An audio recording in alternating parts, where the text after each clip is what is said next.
What is going on? I'm Zamonamoose. My kid was giving me a hard time about Zedmod and Anon Moose and was saying I should call myself that. So that's what you get, Zamonamoose. We are going to pick up those 12 free tokens in the shop. Quick note, the developer said it was going to be 14. It's only 12. Hopefully none of you were counting on those extra 2 that were lost due to some fat fingering by the devs. Anyways, we're going to do a plethora of things today. We're going to deal with these beautiful, beautiful men that are hanging out down here in your armory, right about there. Clone Riflemen. You'll see they got 662 health at max. What we're going to do first is we're going to boost up those tribes to get the Rifleman health up, and then we're going to jump back in there and see if that tribe affects them. I kind of assume it doesn't. Sure enough, it does not. Clone Riflemen are very close to Riflemen, but not quite. Before we go any further, let's have a look. Rifleman clones do a whole bunch of damage and have a whole bunch of health. Then once they die, the second version of them have slightly less, and then the third version have even less, and then after that, poof, they're dead-zo. So that is what you need to know. As far as the damage goes, you do want to use these guys. They are incredibly fun, though. They are a great way to clear your map. We're going to go ahead and clear the map. We're also going to jump into some warships in a little bit. Also going to do a quick review of my single-player base. If you don't know what single player is, do make sure you check up there in the details, because single player is a great, great way to play. Different, create a second account, play single player. It is a very, very interesting challenge, and you never have to worry about your resources getting stolen. It's a bit of a mind bender. You have to like change how you think about Boom Beach a little bit, which isn't a bad thing necessarily. First of all, warships. My second account is an absolute mess, but I'm beating people with very, very, very fast times. I'm also fizzling and fizzling. So getting times like 3 minutes and 5 seconds using all seekers, but I don't have smoke. I don't have bullets, so I also don't have the yellow school buses, so it's silliness. Absolute silliness, just collecting in gold, kind of treading water on that account. My other account will show you in a little bit. Let's just no scout, jump in. You probably don't even need to worry about using smoke. We will smoke them on the next attack just because it's more fun to do that, but we're just going to get rid of some shock launchers. Then we'll just send these dudes in. Probably should send them in with Kavan just to get even more rifle dudes, but we're not going to do that. We're just going to send them in on their own, throwing some shocks out there on things like flamethrowers, and then we're just going to watch these guys pop, pop, pop like popcorn, as Dr. T once famously said back when Supercell was on top of making amazing, amazing commercials. I gotta say, the Supercell Boom Beach commercials were top notch. Those were so good. Would love it if some of that would come back, but of course Boom Beach not at the forefront of these things at the moment. So a little bit unfortunate, but as you can see here, we are just mowing through all of these defenses using these ridiculous clone rifles. Is it the best way to clear your map without using smoke? Not even close. These guys are just getting pummeled, and did I load the wrong troops? It feels like we are not getting... I feel like I loaded normal rifles. So normal rifles look like, I think these have to be normal rifles, right? Like I feel like I am just complete dumb mode here. Still recovering from illness. Please give me a little bit of leeway. Either clone rifles are completely and utterly broken, or I am a dumb dummy. So we did not manage to get this base down. This was our control. We're doing regular rifles versus clone rifles comparison. Some of you were probably shouting at your screen when I was loading my boats up. Thank you to those of you who were doing so. Complete dumb. Just utterly, and hopefully that brightened up your morning. Watching someone do something stupid is usually a good time. Let's move on to the proper clone rifles. And you can tell you've got clone rifles because they've got that little timer there. I wish they would have made them pink or something, just giving them a slightly different appearance. I've complained about Supercell and their developers and their laziness too many times to bring that up again, but just to give them like a pink hat, for example, would have been just to differentiate them a little bit so I don't have to embarrass myself in front of all of yous. Now that we've done the control attack, let's do the clone rifle attack. We're going to do the exact same things if I can remember what the heck I did. I think I went something like that and like that. And then I barraged like a... Oh, look at that. Speaking of controls, last time my barrage got both those shock launchers down, my gunboat captain clearly is not having it. We're just going to cruise on in here, do the exact same details, try and get those exact same shocks, maybe throw some critters out in the middle. I don't have a clue what I did. Look at the pink glowing. Obviously, I screwed up last time. Holy crow, am I ever oblivious. I'm falling back on the sickness thing there. I am probably at 90%. I don't know how you judge your own health, but I would guess I'm around 90% at the moment. Brain clearly not quite at 90% though. So clone rifles cruising in, crushing all of this base, doing far, far, far better than regular rifles. But as you can see there, they start popping a little bit more simply because as they get to the second and third generation, they start to have less health, less damage. But here we go. Boom, shakalaka, down goes the base. We will be smoking them in there now that we've done that whole control test super intentionally. Yeah. A little bit late on the bone, but you get the basic idea. Clone Rifleman, good time. And for low levels, again, low levels do take advantage of the Clone Rifleman. They will help clear your base. They're still riflemen though, so they're still going to get shot in the face. They're still going to die. Oh, thank you for having a hot pot. If you've never sat your troops on top of a hot pot, this is going to be a bit of a treat for you. It is so satisfying to see 231 riflemen, or whatever the heck I have, sitting on a hot pot. So we're just going to go something like this, dropping those smokes. That shock launcher is going to be just waiting to wreck our troops. And then we're going to send a flare up there. Now, the most important part about sending your troops onto a hot pot, this is absolutely vital, is that the hot pot cannot see your troops at any point. Otherwise, it pops up, and then you can no longer get them sitting on top of that. Look at that. All of the troops on a hot pot.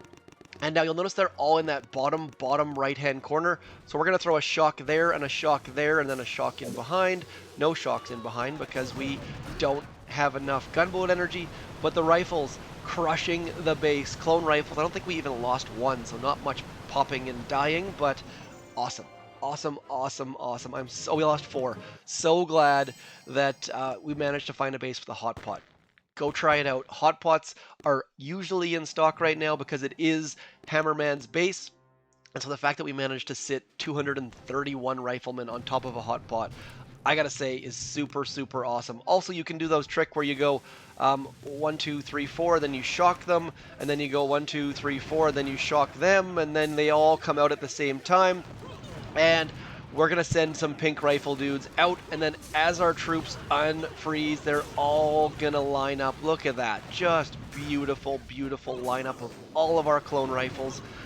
That is another little, I want to say that's a glitch, but it just is so neat to get all of your riflemen all bunched up. You're wasting a shock. I don't recommend doing it unless, of course, well, we hit a mine there. And as you see, as you hit a mine, they leave, the clone riflemen do not follow flares. That is an important detail. You can intentionally kill some to use that as a distraction, or you can do like I did and just not scout, and you end up with the same sort of result. So we have used 2 shocks, not super duper smart as far as that goes, and our clone riflemen at shore have done nothing good for us. So at this point, shocks are expensive. We have almost no gunboat energy, but we've got all sorts of Generation 1 clone riflemen at the back, and we know they're Generation 1 because they followed that flare back there. So all good stuff. Brick and her dudes just coming in. Rifleman versus machine gun generally goes very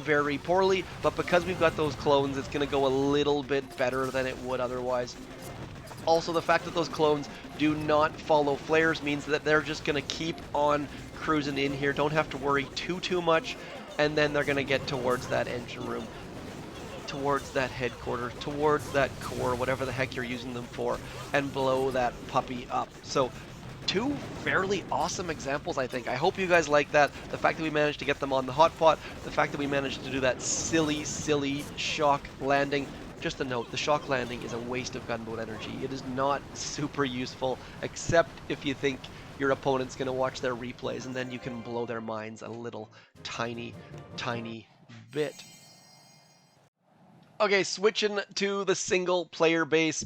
As you can see by my activity log here, I have never, ever been raided. That's because I have opened the clouds in such a manner that you're never going to get raided. I am trading resource bases with 1, 2, 3, 4 people. If we go there, have a look at them. Resource base beached. Super important. Do make sure you beach your resource base. It will make your life so much better. See that? All of them. They've all clued in, I think. Let's just double check, make sure this guy's clued in. Yeah. So trade those resource bases, give them back and forth. You're getting victory points. You're getting those supply chests super easily. People clue in pretty darn quick. I've been amazed at how fast they've clued in. So this base, based on our extra builder, you can see here that I'm at 39 days. This base has been in creation for 20 days or so. We are upgrading to headquarters level 11.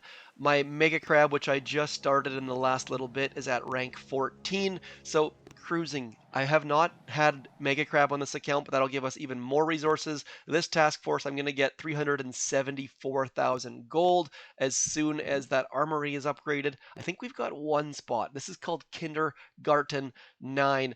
As you can see, it was global number 1. It's been around for 2,200 days almost. So do jump in there, where our requirements are pretty simple. All you need to do is get some intel and attack some ops. As soon as I see someone with zeros across the board, they get the boot. That is about it. I am clearing my map like this, just dropping warriors, sending them in. I've managed to get Dr. T stages 1 through 3 all week long, and just clearing the map. That's it. There's not a lot of magic here. It is just using my gunboat energy, upgrading artillery and barrage as soon as I possibly can, and then letting the warriors heal themselves. Just looking out for cannons. I've got a video on that as well. Do check up there on how to use warriors at a low level. They are ridiculously strong. As far as this warship goes, winning and losing, look at that, 3 minutes 30 seconds. That's where starting late. They've got max barrage. I don't. I am going with, I have warriors, I have bombardiers, I've got heavies. I don't have instant training, so I'm just throwing all of the things. Tick 4 barrage. That's where I can win against people who don't have Tick 4 barrage. Okay, switching back to my main warship account. This warship is, it's going. We're at rank 23, so I can't complain at all, but it's just yellow buses all day. My buses versus their buses. We're getting a new chest in 6 minutes, which is a perfect time to do some attacks. That way you get 6 engine rooms towards the first, you wait until the next one comes in, and then your next 6 engine rooms go towards the second. So as you can see here, not doing a ton of attacking, just attacking enough to get chests. Just want to throw a shout out to Evil Beaver, longtime subscriber, very good dude. I hate beating people that I like. So Evil Beaver, I took the win, but you win in my heart. Little soft moment there. Anyways, as far as buses, I don't have a heck of a lot of creativity here. Oh, look at this. This is a cool base. They have figured out, hey, you're going to have to go all the way up that left. You're going to have to go all the way up the right. So what I'm going to do is we're going to go something like this. I've got a fair, substantial amount of gunboat energy. We're going to drop all of our stuff on that right. We're going to get rid of you.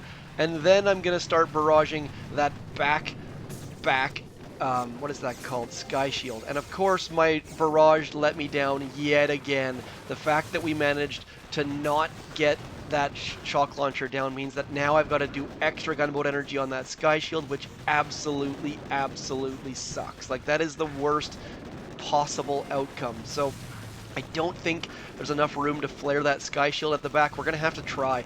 I'm going to try to throw a flare all the way back there and just hope that it lands. And of course, it did not land. So I am in for a world of pain at the moment, but thankfully we got rid of that shock launcher because otherwise we would be even worse. That shock launcher being gone helps us, and now we can just clear around the sky shield. I've already wasted a bunch of gunboat energy on the sky shield though. This attack not going super duper well. On the plus side, we can cruise on into this shock launcher and it is directly in our path. So now if I throw a shock and hopefully get the Doom Cannon, I was way too high. Missed the, what is that called? We're calling that the Lego shock. Sorry, you can tell I get a little bit flustered. We're starting to get into some difficult times here. Sending our troops back, throwing a shock on that Doom Cannon, clearing the shock mines. This is a long way for our troops to go, and we've already gone super duper slow. We should be getting onto that final engine room right now. This is going to be a loss. Like, this is just me making mistakes, and I know people call yellow school buses super ridiculous and noob-centric and all that sort of stuff. I know people have been whining and complaining about them, some more than others, but there is still some skill involved, as you can see by the fact that I completely and utterly screwed that attack up. It kind of shifts the skill to designing and picking a base from attacking, which I gotta say I am not super good at. So you also have to keep your base moving. Keeping your base moving every couple days is super, super vital. Corey kicking my butt, and my base is days old, so that is why I'm struggling. Need to update that. Corey, I like your base. Well done. My tip my cap to you, sir. Did I manage to stay in Diamond there? Stay in 23? Yes. So I only lost 9 stars, which isn't the end of the world. Quick review of my tech tree. I have made the wrong mistakes many, many times. You see, I've got that troop health down there. I've got that gunboat energy up there. I think I have 100% gunboat energy because I went and got this one as well. Lots of people are going to be going to 7 engine rooms very soon. And once they go to 7 engine rooms, they're also getting building health. So if you are at the 6 engine room level and you're close to like getting to a new rank, or you're close to getting into diamond or whatever it might be, do it as soon as you possibly can, because within the next day or so, everyone who could be is going to be at 7 engine rooms, and as you can see there, it's not going to be me because I have wasted too many things going back and getting troop health and going back and getting gunboat energy. So I am going to be in a world of pain very, very, very soon. Last but not least, let's do an operation attack using all clone rifles. Is this a good idea? No, it is sure not, because we are going to likely hit every single shock mine back there. We are going to be popping clone rifles every which way, but you know what? That should be kind of fun as well. We're going to get rid of one more set of those mines right there, shock mines, I should say. And now my concern is this bottom shock launcher is probably going to see us just because we're using ridiculous amounts of clone rifles, but we're going to give it a go. I don't really know how this is going to go as far as dropping our troops go. That's a little bit of a concern for me because obviously rifles drop a heck of a lot slower than Zookas do. We're going to have to do a bit of a waiting game here. We're going to send all of our troops back into there, hoping that that shock launcher does not ruin our life. I have never tried to smoke rifles to the back of Complex, but Complex is one of the longer walks, which is why I picked this base. Just trying our best to get as many troops to the back as we possibly can. And now we're going to throw that flare against that back wall, trying our darndest to get as many troops back there as we possibly can. I feel like we've done a decent job of getting our troops walking, but I can already tell that our shock mines are going to ruin our life a little teeny tiny bit. Maybe a lot bit. Come on, dudes. Get moving. Problems. Oh, we're moving. Now we need to throw that shock there and that shock there, and then battle orders, hopefully assuming that Brick can get alived. Come on, Brick. Get alived. There we go. We're picking up some troops, picking up some gunboat energy. My goodness, this is so ugly. But those clone riflemen are actually spreading out, which is helping that bottom left shock launcher as all of our troops pound down Complex, picking up the huge solo. That was a lot of fun. Hopefully you guys enjoyed that. That is all for me, though. As per always, don't forget, like, share, subscribe. I'll talk to you soon. Thanks for coming in. I'm Zedmont. Peace.